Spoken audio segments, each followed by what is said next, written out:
Okay. Hi, good evening, all of you. Welcome to Career Coffee's today's session on content writing with Ms. Shreya. She has joined us from Dublin, Ireland. A very young, dynamic, enthusiastic, and I don't have words to describe her. You have to listen to her. She is one of the most followed LinkedIn personality as well. Plus a great content writer whom I know, and a fantastic student, a lifetime learner, and an entrepreneur. And these are some of those things I can quickly give a brief about Ms. Shreya, and she will explain us about how she built her career in content writing. So welcome, Shreya. Thank you so much for joining with us. Thank you so much for having me, and thank you for the lovely introduction. It's really nice. Thank you. Okay, so let me directly shoot the questions because people are eagerly waiting to know how you got into content writing as a career at this young age. I think I fell into it. I mean, content writing, I've really loved writing for a very long time. Writing was my passion since I was very young, and the kind of writing I did was, of course, a lot of poems and, short essays for school and things like that. But I really, once I finished my 10th and 12th, and I realized that there is actually a good career in writing. And, I decided to pursue it. I decided to, take my shot with it. I interned in a few companies and media houses, and I really enjoyed writing, and I was pretty good at it as well. And, I decided to pursue it. And of course, my family was very supportive, although this was a very unusual career choice, I could say. And many people around me were shocked that, I had so much support to actually go all in to writing. But I'm really glad they did that. And, that's how I became a content writer. Okay, so if I take it a step-by-step process, so after you are 10th standard or you are 12th standard, so then you tried interning with a few companies. Is it to test yourself? Just to make myself clear. Yeah. So I took up science in 11th and 12th because I wanted to be a doctor for the longest time that I can remember. And my goal was to be a doctor, but writing was definitely something I wanted to do. And I thought, if I'm a doctor, maybe I could sit in my clinic and sometimes while I'm waiting, I could write some poems. But, I had that idea, but I knew that if I would become a doctor, it wouldn't be possible to actually make my mark in writing. And I, like, right before my 12th boards, I told my family that, I want to do English. I want to study English. And they said, okay. And after 12th, I took a year off to intern at various places to see whether, I'm interested in writing, whether I can take it up as something long term and, whether I can stick to it. And I could. And I'm just glad things worked out. So yeah, it was a good, way from medicine to literature, but I am really happy I made that decision. Okay, so this is Shreya with us who followed her passion even after she took science stream. So please, all of you who listen to us, please follow your passion. That is the first step if you want to come into content writing. And step 2, she tried interning. She never stopped. She wanted to test herself. So she took an off after 12th standard and then tried herself in content writing to make that sort of a confidence in content writing as a career. So now what are you doing now in terms of education? So I'm studying English and philosophy at Trinity College, Dublin, in Ireland. Okay. And I completed my second year now. And this is a 4-year course. It's a bachelor's.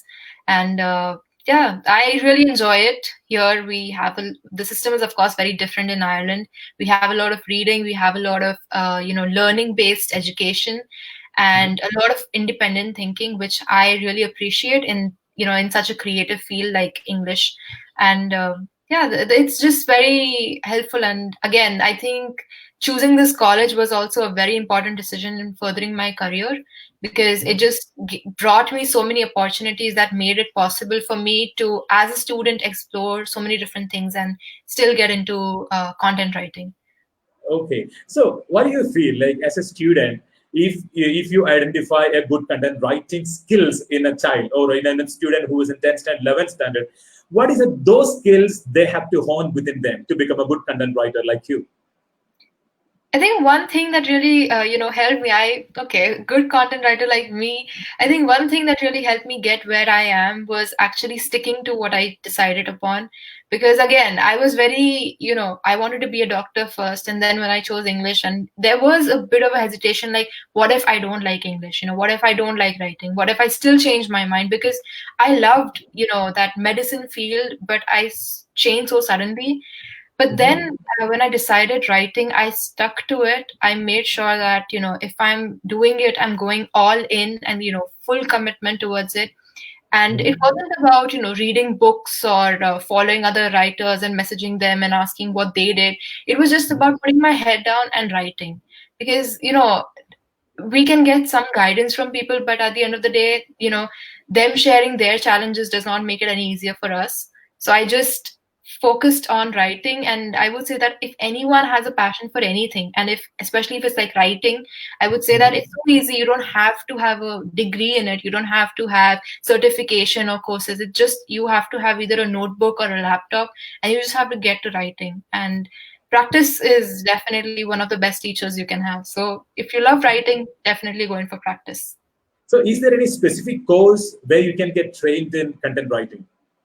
There are many courses online, of course. I didn't take any of them because I think, in a way, I was just really lucky that as soon as I started writing, I had a lot of exposure to different kinds of content. Because especially when I interned, so I joined so many different companies in a span of a year, and it exposed me to different forms of writing. So in that way, I didn't need to go in for a course. I just had this manager or this boss sitting in the office next to me and saying, Shreya, this is not good. Shreya, this is good. This is what you need to do.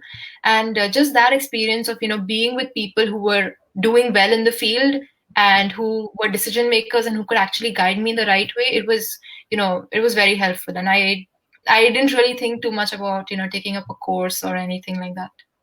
So for this English literature, why did you choose Ireland rather than studying in India?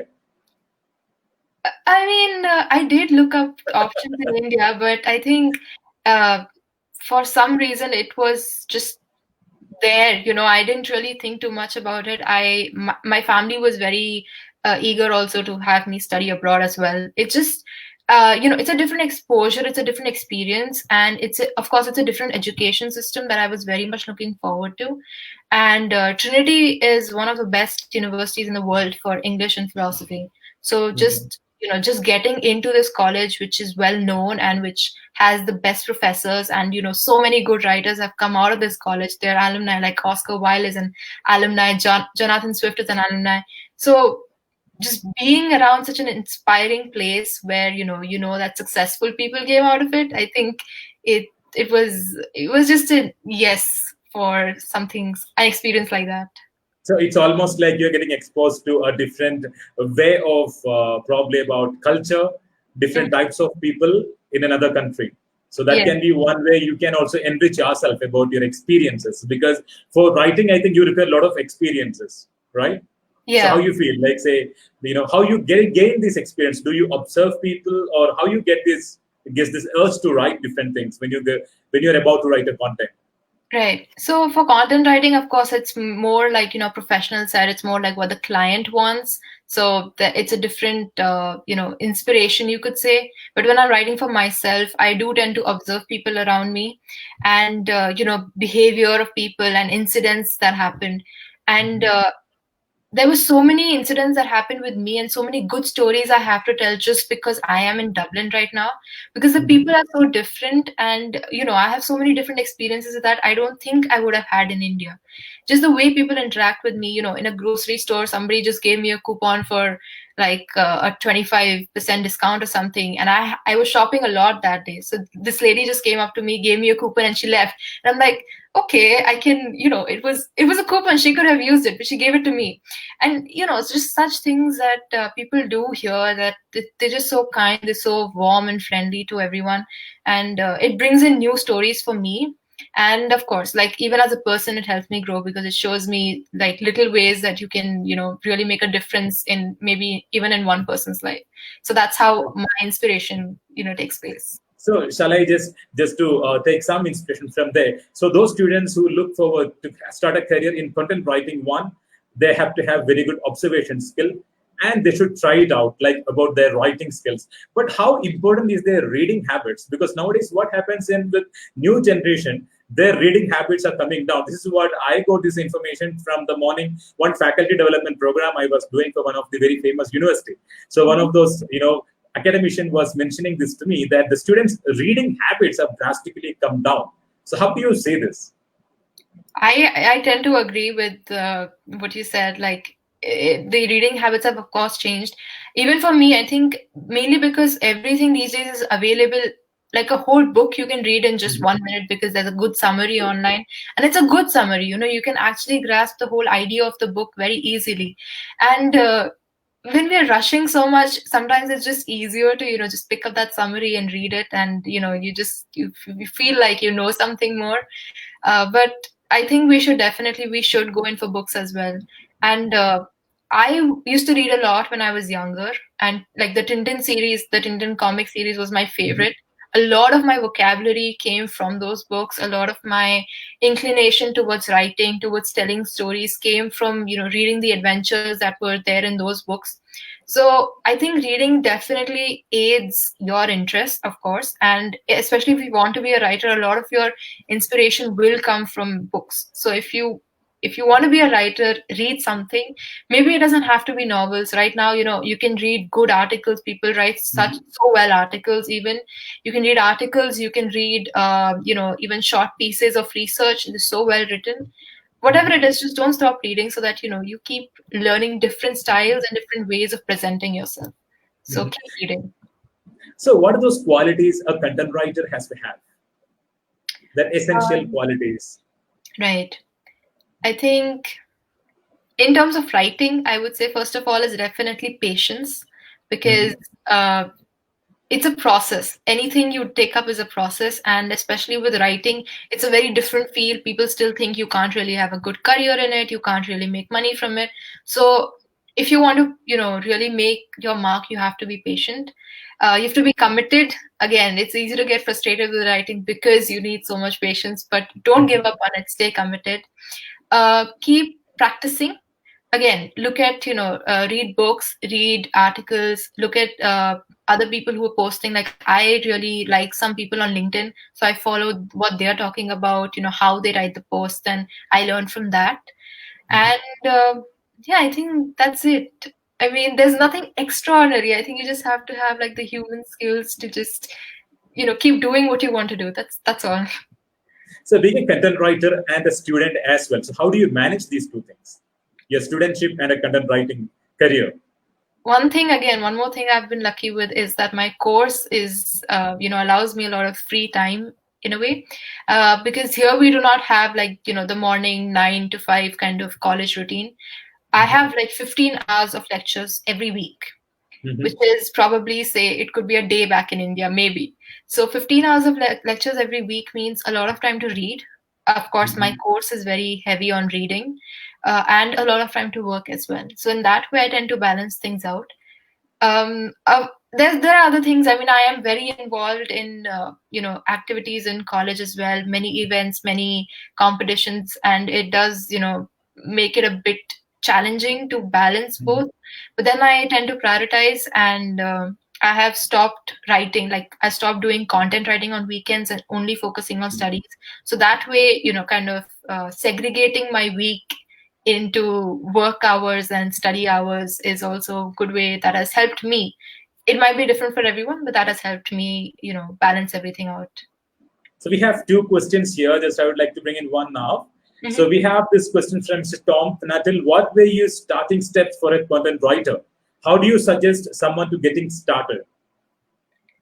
So my starting steps were, of course, my internships played a very big role in content writing. And once I realized that I do want to do it, I found LinkedIn. That is where I write a lot. I post a lot on LinkedIn, and just putting out content on LinkedIn has given me that visibility of being a writer, of being someone who's good at what she does.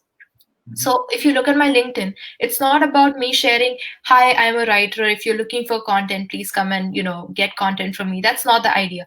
The idea is to write in a way that I'm showing my skills in that post. I'm sharing my stories, but they're so well written that you can just instantly look at them and make out that I'm a writer.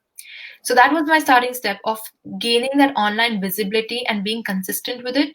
And most of my leads now that I get are inbound leads, which are much better qualified than me doing cold emailing, cold messaging. So the starting step is pick one platform and make yourself visible online, because online visibility matters a lot. And this is my one big suggestion. Whatever, again, it's all about sticking to it. If you choose Facebook, just stick to it. Promote yourself as a writer and show off your skills through your work. That's the starting step you should take. Okay, but I have one more question to add on to this. As when did you get that confidence that now I can approach clients?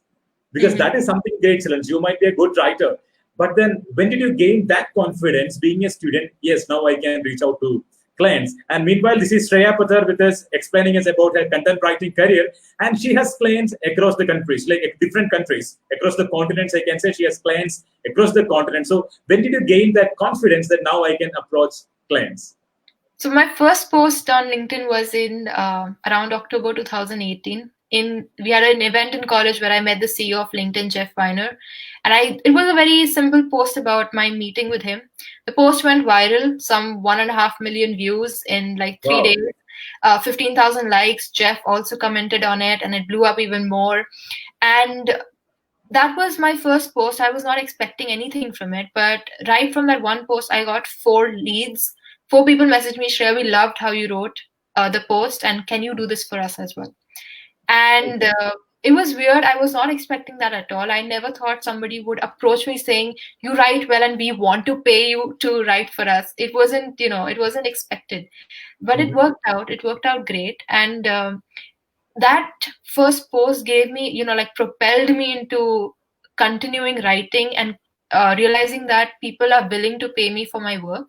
People are willing to pay me, and they don't care if I'm a student or not. They don't care what I'm doing. They don't care about my degree. But because every time I've been told, if you want to have a good job, you have to go and get a degree, you have to have a certificate to show. But when it comes to freelancing, nobody cares. For freelancing, people only care whether you can do the job, right? And as long as you can do it, it's good enough. So yeah, so I mean, I think that the moment I realized that my age or my label of being a student didn't really affect anyone, I just had that confidence of writing for whoever it was.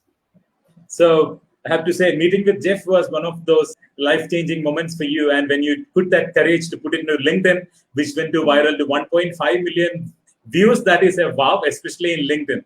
Because if you say 1.5 million views in a TikTok, because a person, a student of your age, is more in TikTok rather than on LinkedIn, and this is amazing. So now I have a question from Mr. Sunil. It talks about intellectual property. So, Ms. Pathar, does intellectual property rights apply to content you create? Does content creators resort to content curation at times? So yes, whenever I write content, I make sure that there's this very big thing called plagiarism. So when you just copy and paste something and don't give credit to the person that you copy pasted from, it's called plagiarism. And if you would do that in a university abroad, you could lose your entire degree. So don't do that. So when I write content, of course, it's not about content curation. It's more about research. So I read a lot of content. I see what other people are writing about. What is the trending topic, even in the theme I'm writing about, and based on that research, I create the content. If I do end up, picking a quote or something, if I do end up picking some research, if I pick up a paragraph from somewhere and quote it in my piece of work, I always cite the source. So I wouldn't say like in a study they found that. I would write in this study, and I would, mention the link and everything.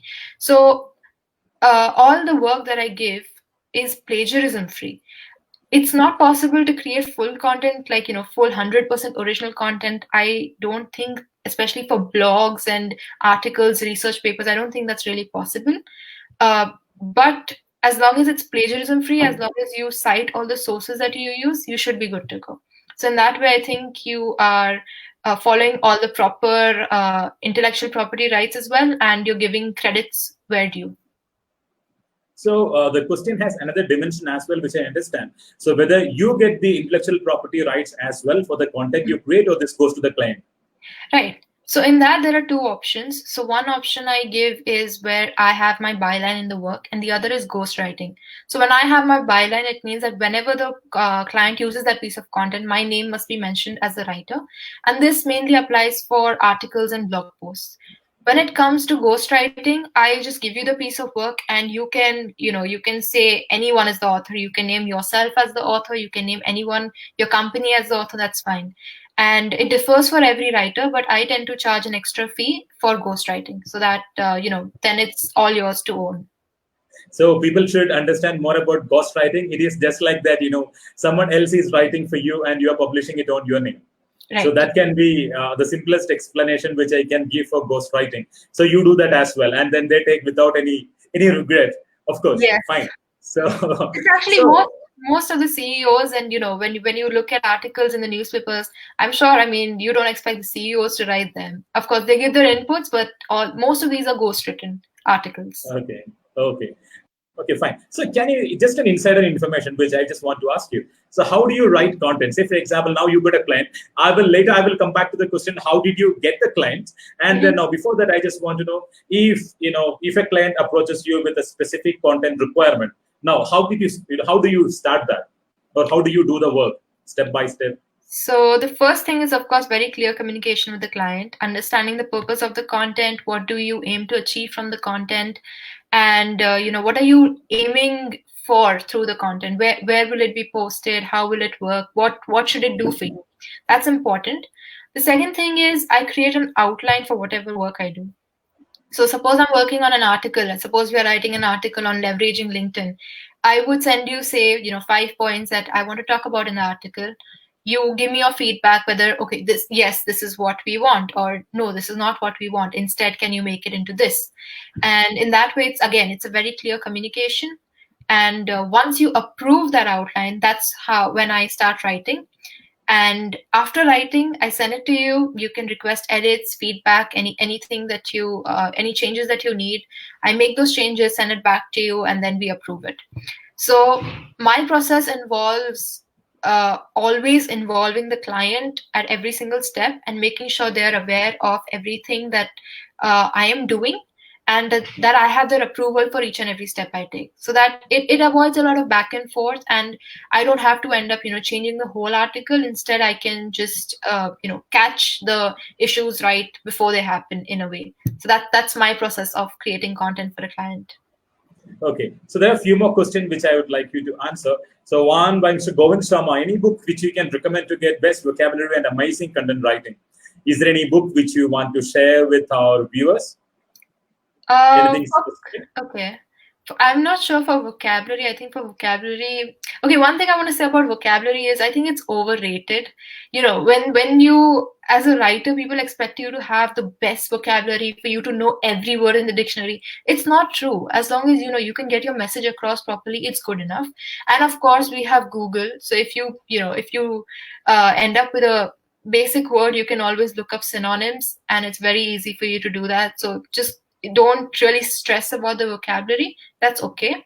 And for content writing, I have 2 books that I very much recommend. One is called Cashvertising. It's by Drew Eric Whitman, and it's very good for copywriting. So for writing ads and captions and banner content, for those things, it's very good. And the other book I recommend is called On Writing by Stephen King.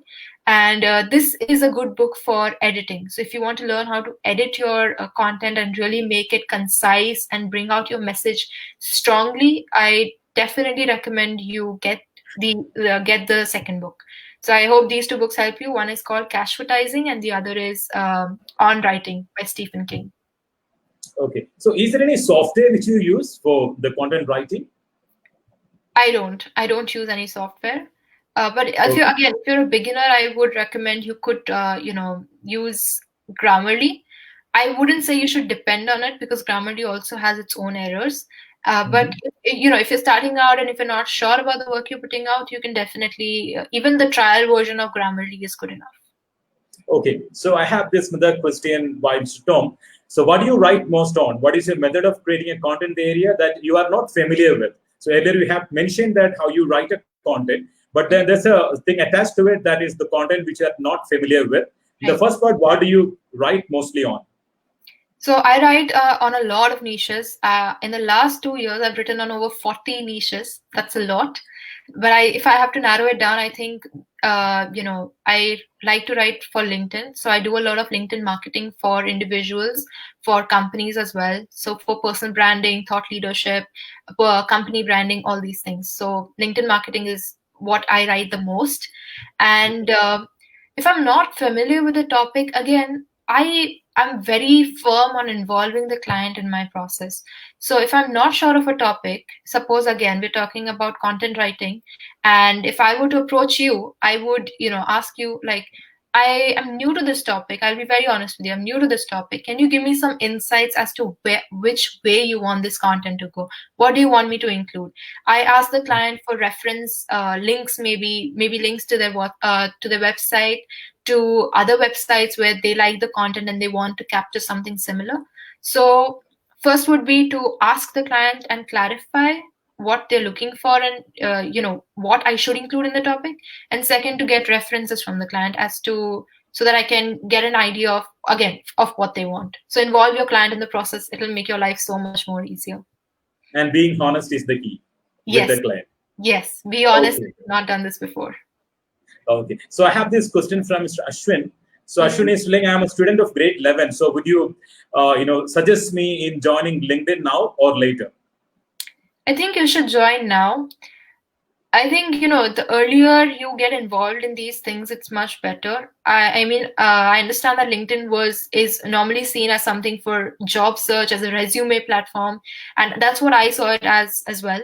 But I realize now that, again, people don't care about your age on LinkedIn. As long as you can provide them value, or as long as you can engage with them in a valuable manner. Even if you don't write posts, if you just comment on other people's posts and learn from them, it's a good starting step. So definitely start engaging, and don't think about, I'm a student, or I'm 15, I'm 16, I'm 18. Remove the age factor and just join LinkedIn and, just soak it all in. Just don't think about your age. So before taking up other questions, I would like you to give some insights about LinkedIn and how can we leverage LinkedIn in our profession. So LinkedIn has now become more of a content creation platform, just like on Instagram, Facebook, anywhere you want to put out content, LinkedIn is one of those. And one of the very good things about LinkedIn is that people of all levels in an organization of across the hierarchy can be easily contacted. I could message, my colleague, I could message my professor, I could message the dean, I could message the manager, I could message the founder of a company, I could message anyone on LinkedIn. So that range of access to decision makers is really strong. That's one thing. And the second thing is that the organic reach for LinkedIn is very high. So if you're putting out content right now on Facebook or on Instagram, you might notice that you have to, be very patient, or you have to invest a lot of money into ads to actually get the reach that you want. If you repurpose your content, make it suitable for LinkedIn and just put it out there, you won't need to, wait for so long, or you won't need to actually invest money to get that reach. If your content is good and if you're able to provide value, you will definitely gain visibility on LinkedIn very quickly. And by quickly, I mean, say, 3 to 6 months. Be patient, but yes, it's much, it's because not a lot of people create content on LinkedIn. So I would recommend, if you want to create content, LinkedIn is a good place to go. So those students who are watching this show right now, so what is your advice for them to kickstart their presence in LinkedIn? Because there are a lot of things which they have to understand, some of those issues, what are the things they have to take care of when they start in LinkedIn?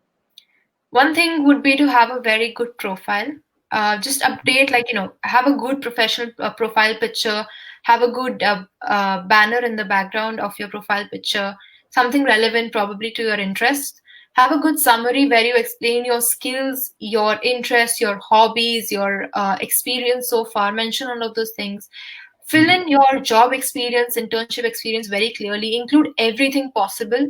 And as a student, of course, you may not have a lot of internship experience, but you may have a lot of things that you've done in college.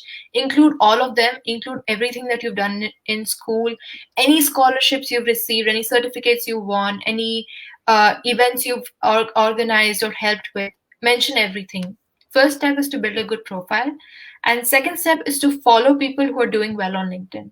For example, you could follow me, and and it's important to study what these people are doing. How are they writing? What are they writing about? How do they respond to comments?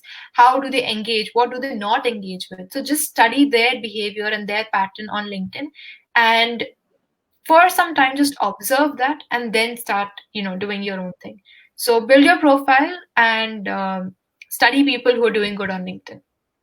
So there is one mistake, all those people are doing in LinkedIn, because the moment I accept a LinkedIn request, the very next message I get will be about a marketing content. Sir, do you want to get investing? Do you want to invest in such financial instruments? So we are conducting some programs. So is this a right way? Because I get disturbed by seeing this. The moment I accept a request, I don't know whether it is an automated, whether they are sitting by themselves. But how do you see this? So as I do not like them as well, because most of the times I'm not looking for that. I'm a writer. I'm not in certain fields, and I don't have certain requirements. But somebody will message me for something legal or something medical, and I'm like, I'm sorry. You can look at my profile and make out that I don't need these things. But I think if you're a student, of course, if you're a student, you're joining LinkedIn. One way to leverage it would be to, when you connect with people, just tell them, just say hi and just tell them that you like their work. Suppose you see one of my posts and you like the post, just connect with me and message me. Hi Shreya, thank you for connecting. I read this recent post of yours. It really resonated with me. So thank you for writing about that. And if you want more insights on that, of course, you can continue with, could you tell me more about this? So in that way, you are, first of all, you're showing that you have engaged with the person's post, and you know what they're doing, and you like their post, so you're appreciating them. And then you are building a conversation from there, saying, okay, now I want to know more. So if I read a message like that, I would know that, okay, you've been through my profile and you're interested, truly interested in knowing more. And then I would probably, be more, I would enjoy talking to you as well. So you should create a conversation. Just don't be too salesy and ask for internships or something. Just create a nice conversation.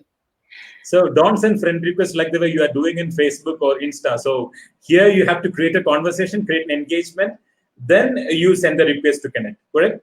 Yes. Okay, so we have this couple of other questions as well. So Mr. Sabu Thomas, so he's asking, as a Chief People Officer of Allstate. So he's asking, hi Shreya, thank you for this good session. Where did you get the inspiration to become a content writer? Thank you for your question, sir. So the inspiration came from, there are so many things that inspired me. First of all was definitely my own family. My dad reads a lot, and so I've always been in that zone of reading and content and words, and we even enjoy watching movies. So storytelling was a very big part of my life, and it really, I realized that people really love sharing stories. And even if, no matter what's going on, there's a crisis going on right now, but if you read a post that makes your heart warm, you would just enjoy it irrespective of the things around you. And just that idea of how impactful words are and how they can make one person feel, I really liked that. And I really wanted to do that for other people, because in difficult times, books helped me feel sane and keep myself together, and I really wanted to do that for other people as well. So I decided to do that with my words, if not by doctor. I wanted to become a doctor. If not by that, I did that by my words, and that's why I wanted to become a content writer. Okay, so Shreya, she is a LinkedIn Campus Ambassador. That's a difficult title to get. So how can our students get into LinkedIn Campus Ambassadorship? So I am not sure if they're still running the program. I know they did 2 years ago, and it's they run this once a year. And when you're a LinkedIn campus editor, you're basically the ambassador for LinkedIn on your campus. So I am the ambassador for Trinity College, And basically, I encourage students to use LinkedIn, leverage LinkedIn, and not wait for their graduation to make the most of it. Rather, do it in their student life. So you can keep checking the campus editor website, but I'm sorry, I'm not sure if they're running that again. Okay. So we have a couple of other questions as well here. So Mr. Akash Sankar, ma'am, from which freelancing platform you have started your career, and which platform do you recommend for new content writers? So thank you for your question. For freelancing platform, when I started out, I had registered myself on all these platforms, like Fiverr and freelancing.com and freelancers.com and things like that. But I never got work from that. It was just something I made because I thought if it comes, it's fine. But then once I joined LinkedIn, I saw again the high organic reach, the easy accessibility to people across hierarchies, and the high amount of engagement and inbound leads. That was very helpful. So if you are a new content writer, I would definitely recommend start with LinkedIn. Stick to one platform first, start with LinkedIn, grow yourself there, say about 6 months to a year, and then you can also move on to other platforms. Like I'm now moving on to Instagram as well, trying to make the most of Instagram. So start with one platform like LinkedIn where the reach is good, and then expand to others. I'm sure this will help you out a lot. So how much your research skill is important to be a content writer, and especially to be in LinkedIn? How much research skills? Yes. Okay. To be on LinkedIn, I think it's not about, when I post on LinkedIn, it's my personal stories. So in a sense, the only research is into my own memory. Like, what stories do I want to share with people? That's all. And I think that's how it should be on LinkedIn, because on LinkedIn, you're creating a personal brand rather than, just a professional brand. It's more than you being a writer. It's about you being this, this person who has not just is not who's more than a writer, who has more skills and more things to explore in life rather than just writing. And if you want to do if you want to post on LinkedIn, I would suggest you share your personal stories, because that's, again, storytelling works well. Everybody loves stories, everybody wants to know more about you. So just share your stories and research into your own memories is all I could say. Okay. So we have one other question from Ashish Menon. So the question is, do you think the value of platform or the quality of the content is dropping on LinkedIn as many people are using it as Facebook? There's a catch between, LinkedIn and Right. Facebook. So again, good question, Ashish. So yeah, that's true. I mean, I think it's inevitable because all platforms, once they get that recognition, they tend to fill up with things more than they're meant for. Even Instagram started out as a photography application. It was just meant for photographers, but now everyone's on there. It's just like a everyday tool. But I think the only way, the quality is as low as you want it to be. Because on LinkedIn, of course, you can choose the people you follow, you can choose the posts you engage with. So if something bothers you, just ignore that and, maybe don't follow those kind of posts, and follow the kind of people you really like reading posts by, and you think that you really gain value from. So just, filter your own connections and feed. Okay. So now another question from Jyoti Gaur. So she's asking, how do you get clients on LinkedIn? Insider information. This is something a trade secret. So you can always opt whether to answer or not. Right. Sorry to No, interrupt. right. I'm very open about this. How do I get clients from LinkedIn? That's a good question, Jyoti. I get clients from LinkedIn. Most of my clients are inbound leads. Like I can say 99% are inbound leads. Again, the same thing. I have just been putting out content, and I make sure that all my content, like my stories itself, show my expertise and my experience and skills as a writer because of the way they are written and the way they are narrated. And just by looking at that and of course, looking at the engagement I get on my posts, people message me like, we like how you write. Can you write for us? It's as simple as that. And I think this is a very good way to get leads. Inbound leads are much better because you are definitely sure that these people need content. Whereas if you're doing cold emailing, you could email 100 people, out of which maybe one might need content. You don't know that. So, people say that it takes so much time to build on LinkedIn and get inbound leads. Yes, but it is better in the long run. It takes even more time to email 100 people after researching individually on them and looking for what they need. So invest time on LinkedIn. be patient with it, and I'm sure you'll start getting inbound leads if you put out good content regularly. So if you want to send a request to someone, say, hey, please look at my content, and then do you think, whether it is worth investing in me or becoming my client? So how do you write this if you have to approach somebody in LinkedIn? Okay. So sometimes I do approach people on LinkedIn, and those are mainly people, who maybe have put out a post saying we're looking for writers. So I do approach them saying, "Hi, I saw your post, and I'm very much interested in writing for you. You can check my work here, and I put out a link.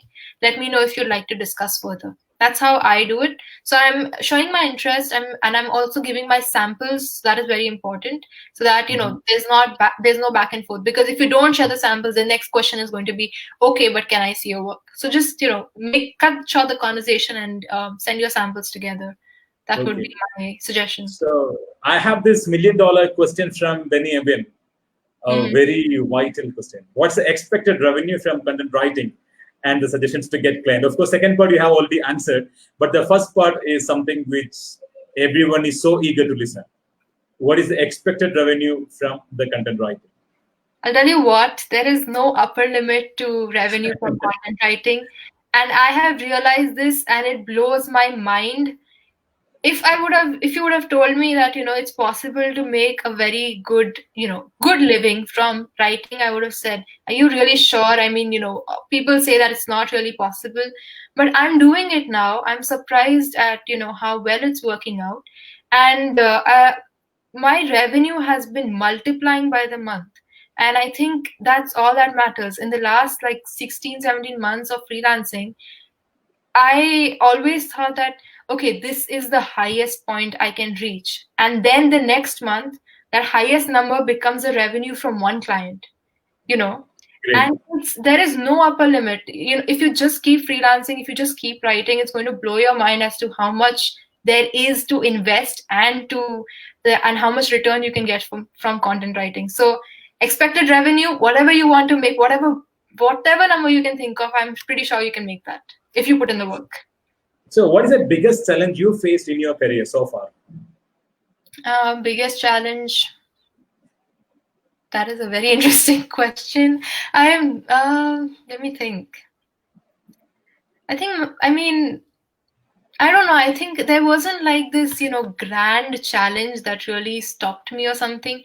But there's this weird thing, okay? So there's this weird thing where either I have too much work or I have too little work. The thing is, both are challenging issues, because it's challenging when you have too little work, because of course you don't want too little work, you want good amount of work. And then when you have a good amount of work, it gets overwhelming sometimes. And especially like the COVID, there's lockdown right now. I expected work to go down, but I am so occupied full time. I'm just writing all the time.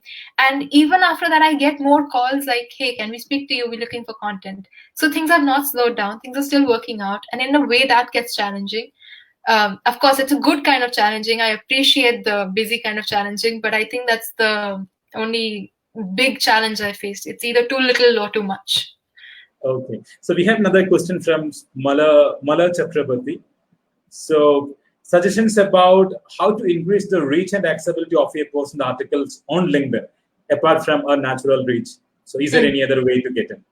So a few tips would be to, when you post anywhere, LinkedIn, Facebook, Instagram, make your content appealing for the eyes. So in the way that you space out the sentences, how long your sentences are, all these things matter. So few tips would be, first of all, use short sentences. Don't make them too runny. Don't use chunky paragraphs. If you're using a paragraph, again, break it down and space it out so that it reads like basically like a poem. And the third thing would be to avoid filling in hashtags. Hashtags are helpful, but on LinkedIn, the organic reach is good even naturally. So you don't really need to clutter your post with hashtags. But you can look at my post. My posts are written in that manner, and they have like 3 hashtags in the bottom. I suggest you do that as well, because it'll keep your post neat and clean. And one final point would be to have your own personal hashtag. So on LinkedIn, I use the hashtag Shreya Writes, and that's what I use across all platforms. And that's like my signature for my writing. And you should have your own thing as well. It could be anything. Just have your own hashtag. Okay. So we have another question. Do you invoice per word or per article? I invoice per article or per project. So if you're looking for like 10 articles a month, it'll be a monthly invoice. Um, I think per word is not a good option, mainly because, it's not about the number of words that you're writing. It's also about the research, the time you're investing. All these things matter.